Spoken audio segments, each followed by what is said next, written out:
Alright, let's get into it. I wanted just to elaborate on some of the old posts about my horror and my gang and my crime slash gangster films.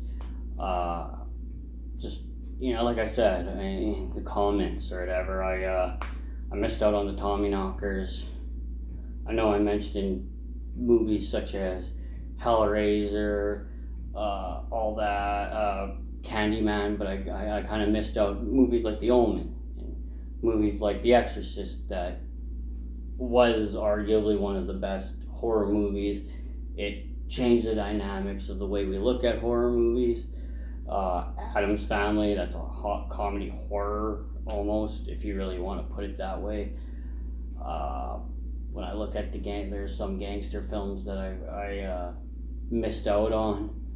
Of course, I mentioned movies like Traffic and Savages, but there's also movies like The Town that I missed out on. There's movies like Gone Baby Gone, Wall Street, Lincoln Lawyer, even action crime films such as Man on Fire, which you could put almost every Denzel Washington movie in there for action crime type stuff.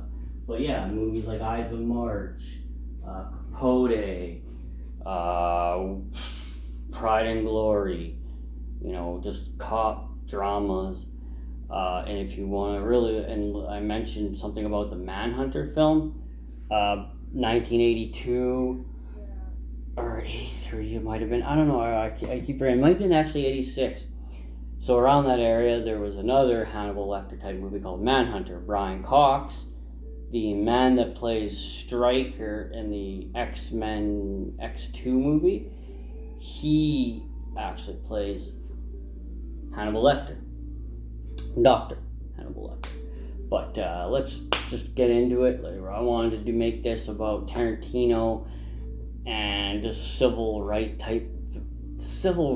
movies, like one of the westerns, Tarantino, because westerns and Tarantino go together. Tarantino has been a part of a lot of films. We look at Jackie Brown, From Dusk Till Dawn, Once Upon a Time in Hollywood, which just came out. Of course, there's mixed reviews, but You'll Never Go Bad. Bam, Kill Bill. One of those freaking monumental martial art type films. Turning simple actors into, enthusiasts almost. Even Tarantino has his name on movies that he hasn't been a part of, such as The Protector. You look at movies that he's done, from Django to Reservoir to Inglourious. There's just so many films that he's never really gotten that respect for. But I couldn't put them just in normal gangster or just in westerns because Tarantino has his own style. It's always how it's been, from Pulp Fiction, Reservoir Dogs. It starts off at the end pretty much of the film. When it comes to westerns, though, there's a shit ton of westerns that never get noticed. On Netflix, we have Unforgiven. There's also, for a while there, had Scott Eastwood, Clint's son, in his Diablo film, which was one of the best short westerns, because westerns are usually long. This one was just great. It was nice. It was short. It was everything. Lots of action, lots of guns, lots of cosplay. That's what I really like about these films. Is you miss movies like Young Guns, and of course we have Tombstone. You got Dances with Wolves, which could be considered a Western style movie. My favorite though was the assassination of Jesse James. It's a long ass movie, but there's just so much history in it. Not many people can make it through. Here's one that's on Netflix: Appaloosa, 310 Yuma. Another one, the Meg 7. Based on actual frickin' events. Clint Eastwood attended the funeral as a kid of the last surviving member of Magnificent Seven. That's just one of those films, and the cosplay, the acting, the people that they put in these films, it's just remarkable. I love old-timey Western type films because it gives a perspective of just how hard necessarily it was back then. Of course, modernize it, like, you look at, say, movies like The Good, Bad, and the Ugly with the Duke and stuff like that. It's just movies back then compared to now, it's so hard because they had very, very less to work with, but they made so much out of just that. And even when you look at the remake, say, of The Magnificent Seven, it just resembles the past of how hard it was just to make certain films. And it's always the cast that get me in these films. Like, I love The Magnificent Seven for the cast that it has, but let's get into the civil movies, the civil rights type movies. And when I mean by civil rights movies, I just don't mean civil type movies. I mean movies like Mandela, Blood Diamond, Hotel Rwanda, which has never been on Netflix. Never been on Netflix. And honestly, there's even sports films that represent some of the greatest civil type stuff.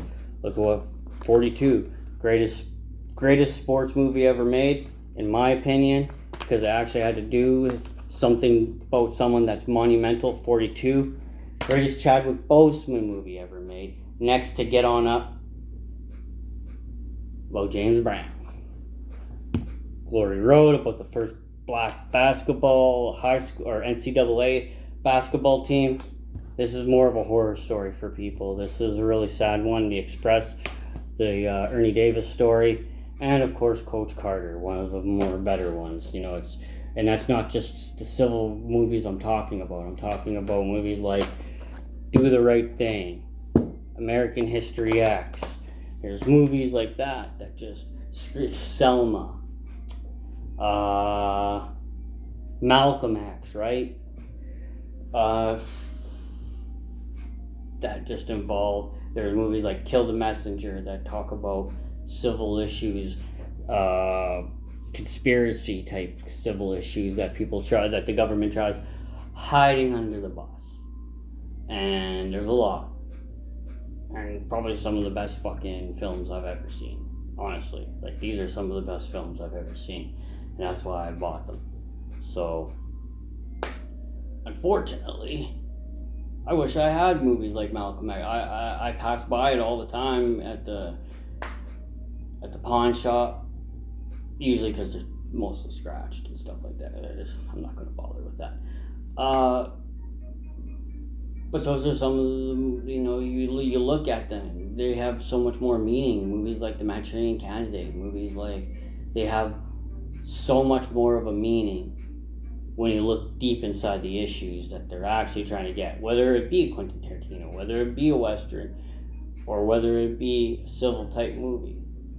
They all have an idea, and they use historical events to describe just a bit of what it used to be. Looking at, I also got another one. Another type of sports movie.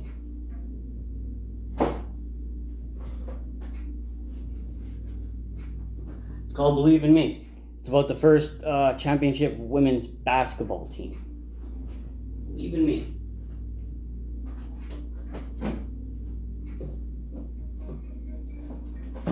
And honestly, that's another one that people don't, because you don't see it very often. I enjoy movies that have great meanings to them, and they actually teach you from straight out of Compton, even the musical type movies, the Bohemian Rhapsody, the Marley film. And they teach you about a time. They teach you things about certain people that allow you to evaluate a perception that can help you grow and move forward, especially in the times that we live in, because we live in shitty times. So that's just, I wanted to elaborate I apologize that I didn't mention in the past posts on the gangster movie films and the horror films that I didn't mention every horror or gangster film. If you want to know the first horror film I've ever watched, I'm pretty sure it was Child's Play. I was 4 years old. I guess I didn't like it because I thought I was going to kill everybody at school because I looked like Chucky. I had bright red hair and all of that. And then my sister showed me Candyman, and then she got scared because apparently, just no more than a week later after showing me that, she got stung by a huge bee. Got scared. So, and then since then, I just always been into different horror movies. From the first one I ever bought, I guess, was The Devil's Rejects. Anyway, thank you guys. Much love. I'm gonna get back to you guys as soon as possible when it comes to soccer news or football soccer news. I'll try to get more stuff before the NFL playoffs start, and I will see you guys later. Love you.